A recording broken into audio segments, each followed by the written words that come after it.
মুসলমান ইমানদারগণ এর জন্য চিন্তা করে দেখেন, এই সাময়িকের দুনিয়ায় এসে, ক্ষণস্থায়ী সময়ের ভিতরে এসে আপনি আমি যদি গুনাহকে না ছাড়তে পারি, গুনাহমুক্ত অবস্থায় যদি আপনি আমি দুনিয়া থেকে বিদায় নিতে না পারি, সম্মানিত হাজিরিন, আমরা এর আগেও দেখেছি কবর খুব ভয়ানক অবস্থা। কবরের ভিতরে গিয়ে বড় বড় আমলদার ব্যক্তিরা পর্যন্ত তারা কবরের ভিতরে গিয়ে ভ্যাবাচেকা খেয়ে গেছে।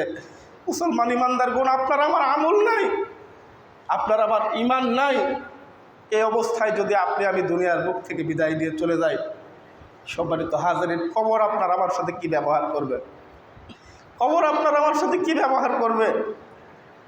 এজন্য মুসলমান ইমানদারগণ, প্রত্যেকের কাছে আমি করজোড়ে অনুরোধ করব, রমজানুল মোবারক আমাদের মাঝ থেকে বিদায় নিয়ে চলে যাচ্ছে, সামনে ঈদ আসতেছে। আমরা হয়তোবা অনেকেই মনে মনে আনন্দ